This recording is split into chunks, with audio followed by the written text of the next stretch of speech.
I actually believed therapy was working. That's the part that kills me most. I sat in Dr. Marcus Chun's office every Tuesday at 4 p.m. for 6 months, pouring out my soul, thinking I was finally becoming the husband Sarah deserved. I told him everything. The resentment I felt when she got promoted and started working late. The inadequacy that aided me when her income doubled mine. The stupid, childish jealousy when her coworkers invited her out and I wasn't included. He nodded. He validated. He gave me tools. Your feelings are legitimate, Nathan, he'd say. But we need to work on how you communicate them to Sarah. So I did. I started doing the work. I read the books he recommended. I practiced the communication exercises. I stopped picking fights about her schedule. I complimented her success instead of sulking about it. Sarah noticed. She smiled more. She touched my arm when she passed me in the kitchen. She said, "I'm proud of you for doing this." 3 weeks ago, everything changed. Sarah came home from one of her late meetings. I'd made dinner, set the table, done everything Dr. Chen suggested about creating connection moments. She walked in, looked at the candles, and started crying. Not happy crying. The kind of crying that sounds like something inside you just shattered. "I can't do this anymore," she said. I thought she meant the marriage. My chest collapsed. 6 months of therapy, and I'd still failed her. But then she said something that made no sense. "I can't keep pretending I don't know everything." "Know what?" She laughed. It was bitter and broken. "Nathan, I've been seeing Dr. Chen too. The floor didn't just drop out from under me. It ceased to exist." "What?" "Every Tuesday at 5 p.m. Right after you. For 4 months. My brain couldn't process it. That's a massive ethical violation. He can't see us both." "Did you tell him we were married?" "He knew." Her voice was flat. Dead. "He knew from my first appointment. I told him my husband Nathan was his patient. He said it was fine. Said he could help us both individually and it would make couples therapy easier later." The room started spinning. "Sarah, that's not legal. That's not allowed. Therapists can't." "He showed me your notes, Nathan." Everything stopped. "What?" "Not all of them. Just pieces. Things you said about me. He told me it was to help me understand your perspective. To help me be more patient with you." Her hands were shaking. "He said you resented my career. That you felt emasculated. That you'd been fantasizing about women in your gym who still looked at you like you mattered." I had said that. In a moment of raw honesty, trying to work through my insecurities. And he'd told her, "Sarah, I was working through feelings. That's what therapy is for. Those weren't things I actually." He showed me the note where you said sleeping with me felt like a chore. Oh God, that was one session. One bad week where I was depressed and... He told me about Emma. The world ended. Emma was a receptionist at my office. Young, friendly, laughed at my jokes. Nothing happened. Nothing physical. But I'd mentioned to Dr. Chen that her attention felt good. That I'd caught myself thinking about her. That I felt guilty about it but also alive in a way I hadn't felt in years. I told him because I wanted to stop those feelings. I wanted to be better. "Sarah, I never touched her. I never even." He said you were building toward an affair. That it was a pattern. That I should prepare myself. My hands were numb. "Why would he tell you that?" "Because he cared about me." Her voice cracked. "Because he said someone needed to protect me from what was coming." "He showed you confidential therapy notes to protect you?" "He said you'd given him permission." "I never gave him permission." "Sarah, this is insane. This is..." "He was sleeping with me, Nathan." Time stopped. "For 2 months. He said his marriage was empty. That his wife didn't understand him. That he'd never felt connected to someone the way he felt connected to me. That we understood each other because we were both trying to save marriages to people who'd already checked out. I couldn't breathe. Couldn't think. Couldn't move. He said you were going to leave me eventually. That you were just waiting for the right moment. For Emma or someone like her. He had your notes. Your words. How could I not believe him?" "So you slept with my therapist." "I fell in love with someone who understood my pain. Who saw me. Who didn't resent my success." She was crying again. "And then last week, I saw the notes he didn't show me. He left his tablet open when he went to get water. I scrolled through. Nathan, you never said half the things he told me you said. He edited them. Changed them. Made you sound so much worse than. But I still said enough. Didn't I?" She didn't answer. The silence was my answer. "He played us," I said. "He saw your name on my insurance forms. Looked you up. Waited for you to hit a vulnerable moment and then He didn't hunt me down. I called him. After you've been in therapy for 2 months, I wanted to know if it was working, if you were changing, if there was hope. And he said there wasn't. He said you were trying. But that some damage runs too deep. While he seduced you, while he comforted me, with my private thoughts, my confessions, things I told him in confidence so I could be better for you. She flinched. I know. Do you understand what he did? What you both did? I'm filing a complaint with the state licensing board, she said quietly. I've already called a lawyer. What he did is illegal, unethical. He could lose his license, go to jail, maybe. And us? She looked at me with eyes that were already gone. There is no us, Nathan. There hasn't been for a while. He didn't create that. He just showed me what was already true. He manipulated us. He broke my trust and weaponized it against you to get what he wanted. I know. And you're still leaving me? I don't know how to stay with someone whose every private thought was fed to me like evidence in my own trial. I don't know which version of you is real. The one who loved me? The one who resented me? The one who wanted Emma? The one who's sitting here looking destroyed? The one who wanted to save this marriage? That one's real, Sarah. Is it? She grabbed her keys. Or did he plant that too? Did he tell you to try harder so I'd feel even more guilty? So the contrast would be sharper? You're giving him too much credit. Maybe. She opened the door. Or maybe I'm finally seeing clearly. I'm staying at my sister's. My lawyer will be in touch. Sarah. I love you. I need you to know that. Whatever he told me, whatever you said, I loved you. Past tense. Because I don't know how to love someone whose pain was sold to me like gossip. She left. I sat in my living room until 3 a.m., replaying every session, every breakthrough, every moment I thought I was healing. Dr. Chen had turned my recovery into my wife's seduction. He'd used my vulnerability as foreplay. He'd taken the worst parts of me, the parts I was trying to fix, and gift-wrapped them for the woman I loved as proof I wasn't worth saving. And the worst part? Some of what I'd said was true. I had resented her. I had felt small. I had noticed Emma in ways I shouldn't have. I gave him the ammunition. He just chose where to aim it. I reported Dr. Chen to the state medical board the next morning. The woman on the phone sounded bored until I explained what happened. Then her tone changed. Sharp. Focused. She said someone would contact me within 48 hours. She used the word egregious 3 times. It didn't make me feel better. I called my insurance company, explained the situation, asked for copies of all my session notes. They said it would take 7 to 10 business days. I said I'd wait on hold. After 2 hours and 3 supervisors, they emailed me a PDF. I read them in my car in the parking lot of a Starbucks because I couldn't bear to read them at home where Sarah had told me she'd been sleeping with the man who wrote them. Most of it was accurate. My words, my feelings, my pathetic insecurities laid out in clinical language. But there were additions, interpretations that twisted everything darker.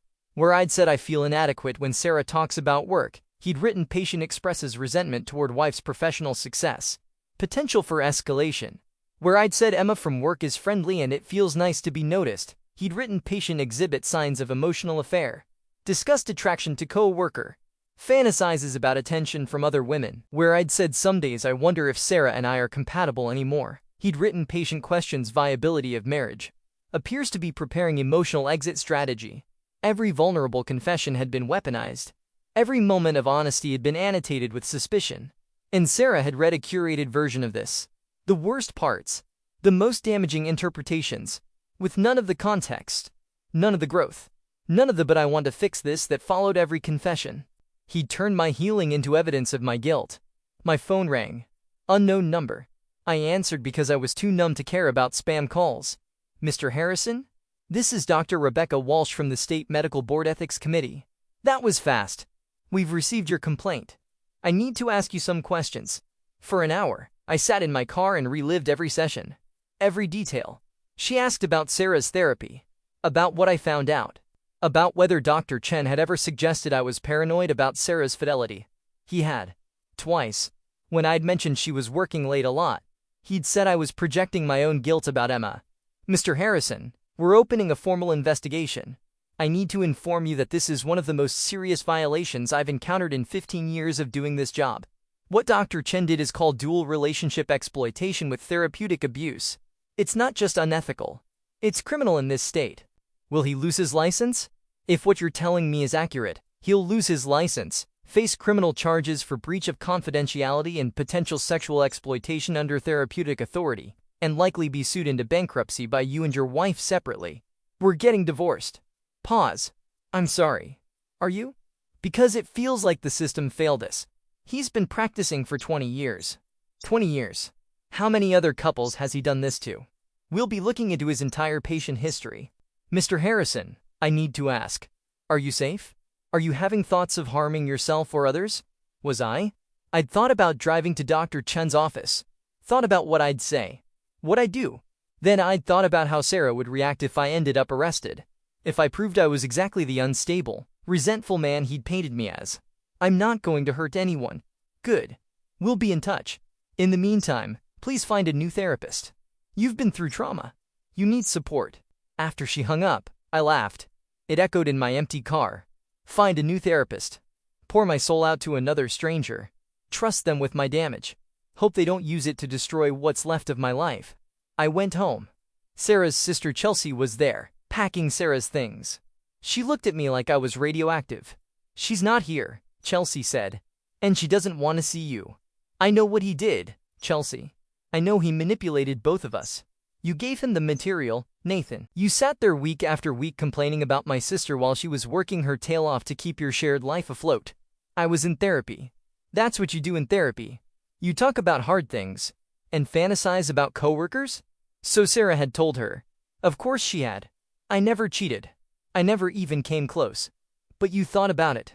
You sat in your little pity party and thought about it while Sarah was home thinking you were getting better. While she was hopeful. And then she slept with my therapist. Chelsea stopped packing.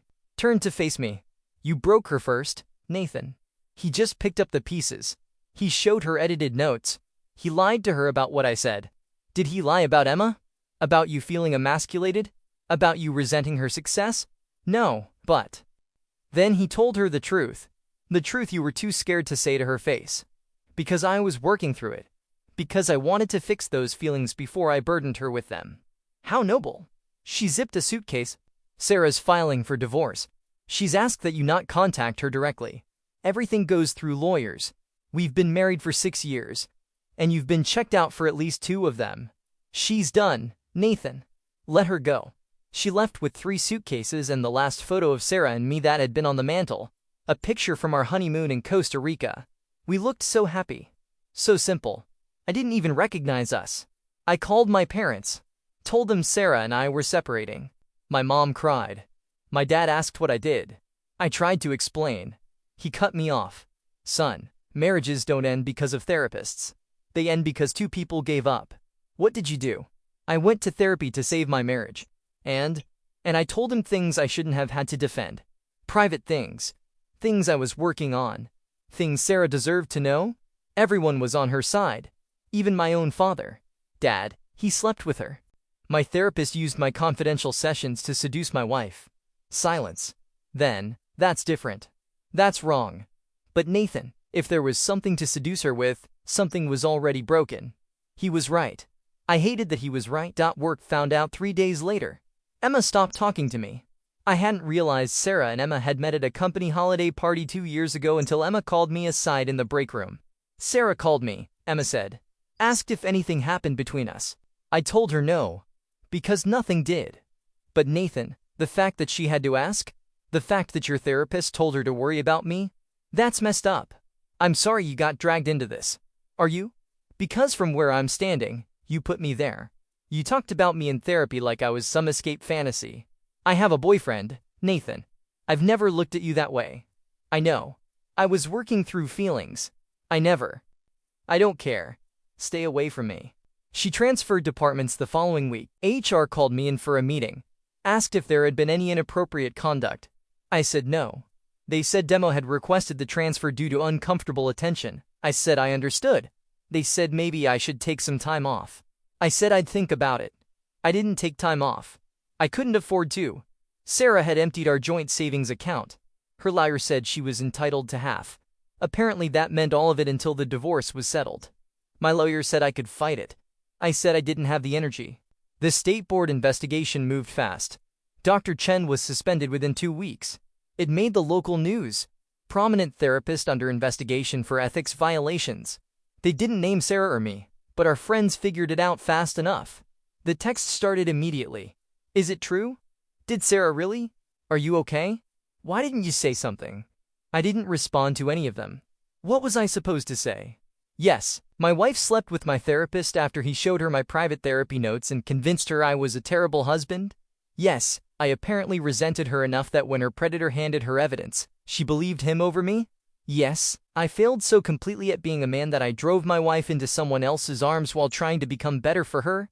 Our friend group split down the middle. Half thought Sarah was the victim of a predatory therapist.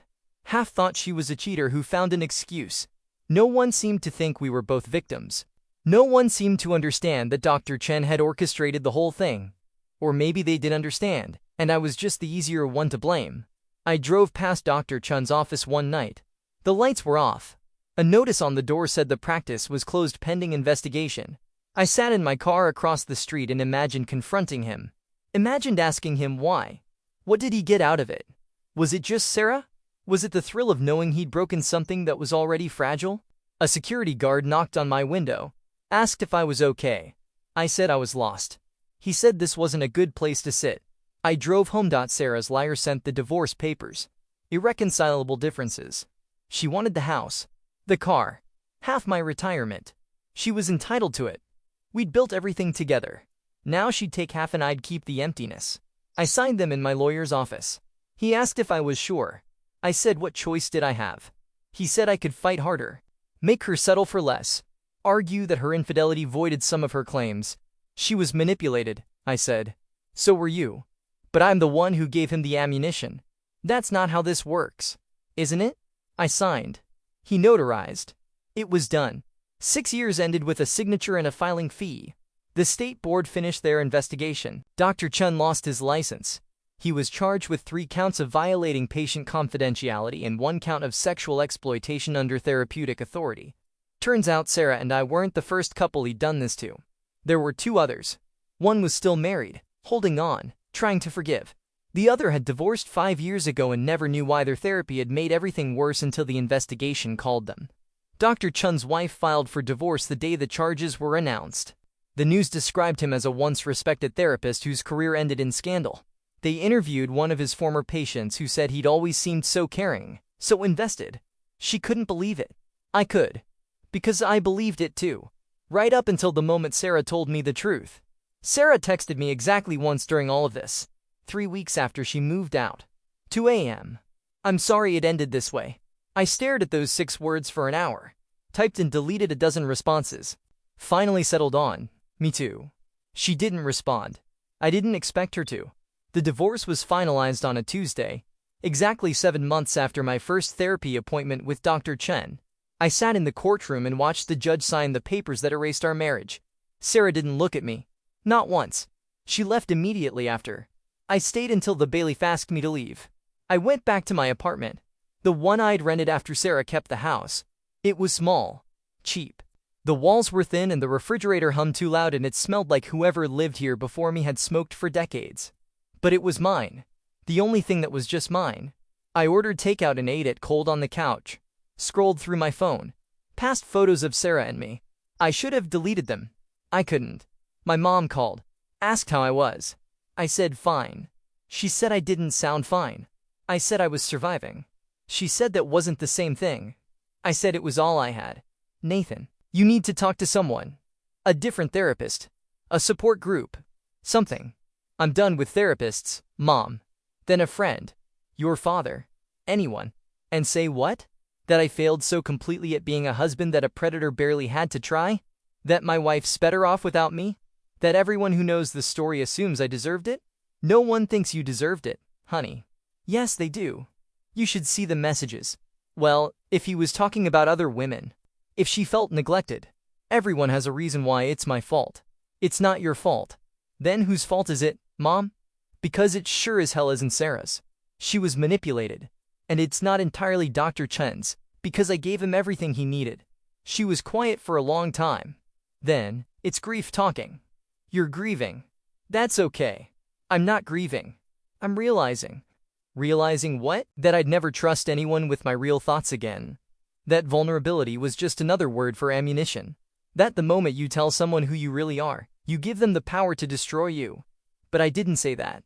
I said, "I'm tired, Mom. I need to go." She made me promise to call her in a few days. I promised. I don't know if I meant it. I lay in bed that night and thought about Emma. Not in the way Dr. Chen had described, but about how I'd used her. Not physically. Not even emotionally, really. But in my head. I'd made her into a symbol of something I'd lost. Youth. Possibility. Someone who didn't know all my failures yet. Someone who might still think I was worth something. I'd done it without her permission. Without her knowledge. And when it blew up, she got caught in the blast radius. I'd done the same thing to Sarah in therapy. Used her as a symbol. The wife who'd outgrown me. The success that made me feel small. The person I loved who I also resented. I'd turned her into a therapy cliché instead of a human being who was probably just as scared and confused as I was. Dr. Chen had exploited that. But I'd created it. That's the part no one wants to talk about. The part where the villain only works because you handed him the script. Dr. Chen's trial was set for 8 months after the divorce finalized. I wasn't required to testify. The state had enough evidence without me. Session notes. Text messages between him and Sarah. Testimony from the other couples. But the prosecutor called me anyway. Said my case was the most clear-cut. Said a jury needed to hear from someone who'd been systematically betrayed by a figure of trusted authority. I said no 3 times. On the 4th call, she said, "Mr. Harrison, if you don't testify, there's a chance he walks." His lawyers are arguing that all his relationships with patients were consensual, that he never violated confidentiality, that the notes were misinterpreted. He showed my wife my private therapy sessions. Then tell that to a jury. I agreed. Not because I wanted justice, but because the thought of him doing this to someone else made me sick. The trial lasted 2 weeks. I testified on day 4. His lawyer tried to destroy me on cross-examination. Asked about Emma. About my resentment towards Sarah. About whether I'd been emotionally checked out of my marriage before Dr. Chen ever entered the picture. I answered honestly. Yes, I'd been struggling. Yes, I'd noticed another woman. Yes, I'd felt inadequate compared to my wife's success. So Dr. Chen was simply documenting what you told him? He was documenting it and then using it to manipulate my wife into sleeping with him. Objection. Speculation. Sustained. His lawyer smiled. Mr. Harrison, isn't it possible that your wife made her own choices? That she was an adult who decided to pursue a relationship with Dr. Chen independent of anything he told her about you? She decided based on lies he told her about what I said. But you did say those things. You admit that. You resented your wife. You fantasized about a co-worker. You questioned your marriage. Dr. Chen simply helped your wife understand the reality of her situation. The prosecutor objected. The judge sustained it. But the damage was done. The jury had heard it. I was the husband who'd failed so badly that even my confession became evidence against me. Sarah testified the next day. I wasn't allowed in the courtroom. The prosecutor told me later that she'd been compelling. That she'd described how Dr. Chen had groomed her, gained her trust, told her things about me that made her feel like her marriage was already over, made himself seem like the only person who truly understood her pain. She also admitted she'd made choices, that she'd crossed lines, that she'd wanted to believe him because it was easier than facing the actual work of fixing our marriage. The prosecutor said the jury cried during her testimony. Dr. Chen was convicted on all counts. He got 3 years in prison and a $500,000 fine. He lost his license permanently. His wife got everything in their divorce. His kids stopped talking to him. The day the verdict came in, I felt nothing. People expected me to be happy. Vindicated. The prosecutor called it justice served. My mom said it was closure. My dad said maybe now I could move forward. But Dr. Chen going to prison didn't unbreak my marriage. It didn't erase the fact that I'd resented Sarah. It didn't change the truth that I'd been so weak, so fragile, that a predator barely had to try. 6 months after the trial, I ran into Sarah at a grocery store. She looked different. Lighter, somehow. Her hair was shorter. She was wearing a dress I'd never seen. She was with someone. A man. Tall, confident, the kind of guy who probably never needed therapy to figure out how to appreciate his partner. She saw me. Our eyes met across the produce section. For a second, neither of us moved. Then she gave me a small, sad smile. The kind you give someone you used to know. Someone who used to matter. She didn't come over. Neither did I. We just stood there, 10 feet apart, strangers who'd once promised forever. Then she took her new boyfriend's hand and walked away. I stood there holding a bag of apples I didn't remember picking up. A woman behind me asked if I was in line. I said no. She took my spot. I put the apples back and left. I thought about that moment for weeks. The way she'd looked at me like I was a memory instead of a person. The way she'd moved on so completely while I was still stuck in the wreckage. My therapist. Yes, I eventually got a new one. A woman recommended by the state board as someone who specialized in therapeutic abuse recovery, said Sari had processed her trauma differently than I had. That she'd blamed Dr. Chen entirely and absolved herself. That it was a defense mechanism. And what's my defense mechanism? I asked. Blaming yourself entirely. Because it's true. It's not. You were exploited by someone in a position of power. Someone who took your vulnerability and weaponized it. I gave him the weapons. You gave him honesty. He chose to turn it into ammunition. That's on him, Nathan. But was it? That's the question I couldn't answer. That's the question that kept me up at night in my apartment with the humming refrigerator and the smoke-stained walls. I'd gone to therapy because I wanted to be better. I'd confessed my worst thoughts because I believed healing required honesty. I'd laid myself bare because I thought that's what growth looked like. And it destroyed me. Not the confession itself, but who I confessed to. I'd chosen wrong. Trusted wrong. Believed wrong. And that choice had cost me everything. People say it's not your fault like it's supposed to be comforting. Like absolution is the same as healing. But knowing Dr. Chen was evil didn't make me less alone. It didn't make Sarah come back. It didn't make our friends stop whispering. It didn't make Emma talk to me again at work. It didn't make my reflection look like someone I recognized. I quit my job 8 months after the trial. Too many people knew. Too many awkward conversations in the break room. Too many pitying looks from co-workers who'd heard some version of the story. I moved 2 states away. Got a job in a smaller city where no one knew my name or my history. Started over with nothing but a car full of belongings and a resume with a suspicious employment gap. My new co-workers asked about my life. I said I was divorced. They asked what happened. I said it was complicated. They stopped asking. I became the quiet guy in the corner. The one who did his work and left. The one no one invited to happy hour because she'd probably say no anyway. I was right. I would have said no. I dated once. A woman I met at a bookstore. She was kind. Funny. Exactly the type of person I would have fallen for before. We went to dinner. She asked about my past. I gave her the sanitized version. She asked follow-up questions. I changed the subject. She noticed. You're closed off, she said on our 3rd date. I feel like I'm only getting surface-level access. I'm sorry. Don't be sorry. Just let me in. Tell me something real. I looked at her across the table at the restaurant where everything was exposed brick and Edison bulbs, and I thought about what something real would sound like. My wife slept with my therapist after he showed her my confidential therapy notes. I didn't cheat, but I thought about it. I resented the woman I loved because she was successful and I was stagnant. I went to therapy to fix myself and it broke everything instead. I don't trust anyone anymore. Not with my thoughts, not with my feelings, not with anything that matters. I'm a shell of whoever I used to be, and I don't know if that person even existed or if he was just another lie I told myself. I'm not ready, I said instead. She paid for her half of the dinner and left. I didn't blame her. My new therapist, yes, I tried again. Because apparently I'm a glutton for punishment, said I was suffering from post-traumatic stress related to therapeutic betrayal. She said it was common in cases like mine. That people who'd been exploited by mental health professionals often struggled to trust again. To be vulnerable again. To believe that opening up wouldn't lead to destruction. So what do? I asked. You work through it. Slowly. In a safe environment. With someone who's earned your trust. How do I know when someone's earned it? You don't. Not completely. That's the risk of connection. So I just have to hope I choose better this time? Yes. That's a terrible answer. She smiled. I know. But it's the only one there is. I stopped seeing her after 6 months.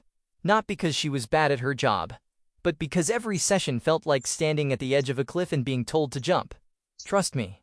Be vulnerable. Share your truth. The same instructions that had destroyed my life the last time. I tried support groups. Sat in circles of people who'd been betrayed by therapists, doctors, clergy, authority figures who'd twisted trust into exploitation. Their stories were worse than mine. Sexual abuse. Financial ruin. Years of manipulation. I felt like a fraud.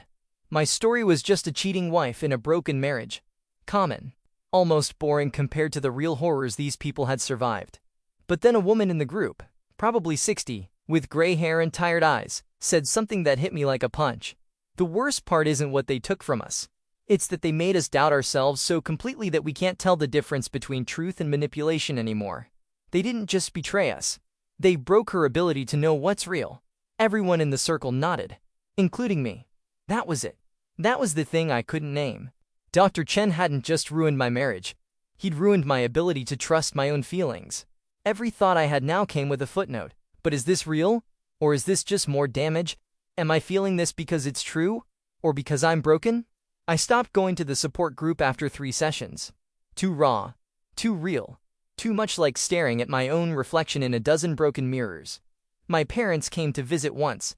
Saw my apartment. My empty refrigerator. My minimal furniture. My mom cried. My dad asked if I was eating enough. I said I was fine. They didn't believe me. I didn't blame them. Nathan, you can't live like this, my mom said. This isn't living. This is hiding. Maybe hiding is safer. Safer than what? Than trusting someone enough to let them hurt me again. She didn't have an answer for that. They left after 2 days. Said they were worried about me. Said I should come home for a while. I said I'd think about it. We all knew I wouldn't. I turned 35 last month. Spending alone in my apartment with Chinese takeout in a movie I'd already seen. My mom called. My dad called. My sister called. I let them all go to voicemail. Texted them later, thanks. Good day. Fine. None of it was true. I looked at social media for the first time in months. Sarah had gotten engaged. The photo showed her and the guy from the grocery store. She was wearing a diamond ring and a smile that looked nothing like the forced ones from the last years of our marriage. She looked genuinely happy. Good for her. I meant it.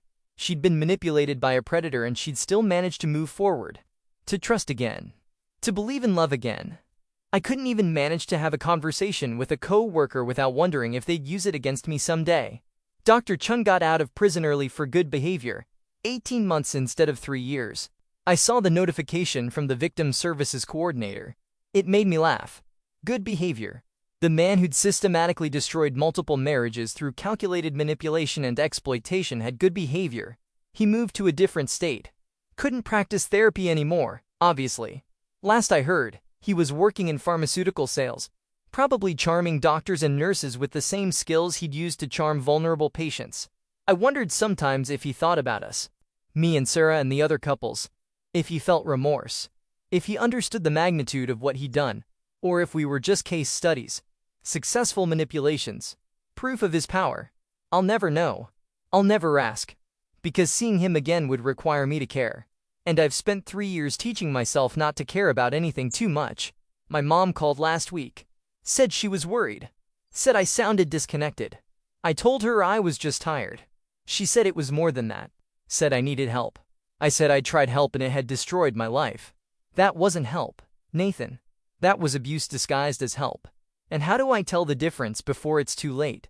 She didn't answer. Because there is no answer. You trust and hope. You open up and pray. You take the risk and accept that sometimes the person you're risking everything for will turn out to be the person who destroys you. I don't know how to do that anymore. Last night, I drove past the therapist's office. New city, different practice, completely unrelated to Dr. Chen. There was a sign in the window, now accepting new patients, specializing in anxiety, depression, relationship issues. I sat in my car and stared at that sign for 20 minutes. Thought about walking in. Thought about trying again. Thought about maybe, possibly, this time it would be different. Then I drove home. Because here's what I learned. Therapy is supposed to help you grow. It's supposed to give you tools to be better. But it requires you to be vulnerable. And vulnerability requires trust. And trust requires faith that the person you're trusting won't take your worst moments and turn them into weapons. I don't have that faith anymore. Dr. Chen didn't just take my marriage. He took my ability to believe that healing is possible. That honesty is safe. That the worst parts of you can be shared without becoming ammunition. Sarah moved on. Dr. Chen moved on. The world moved on. I'm still here, in this apartment, with these walls, with this life that feels like a placeholder for the one I was supposed to have. People say time heals. That eventually the pain fades. That one day I'll wake up and it won't hurt anymore. They're lying. Or they're lucky. Or they never trusted someone who turned their soul into a strategy. I'm not suicidal. I'm not dangerous. I'm just empty, functioning, going through emotions that look like living but feel like haunting. I went to therapy to save my marriage. Instead, I learned that sometimes the person promising to help you is actually the one taking notes on exactly how to break you. I typed this all out tonight because someone on a forum asked if therapy was worth it. If opening up really helps. If vulnerability leads to healing. I don't know anymore. All I know is that I trusted someone with my truth, and he used it to seduce my wife, destroy my marriage, and shatter my ability to believe that honesty is anything other than self-destruction. Maybe you'll have better luck. Maybe your therapist will actually be there to help instead of hunt. Maybe you'll choose right. I didn't. And now I'm the guy who writes 8,000-word confessions to strangers on the internet because it's the only place I can still be honest without wondering who's going to weaponize it.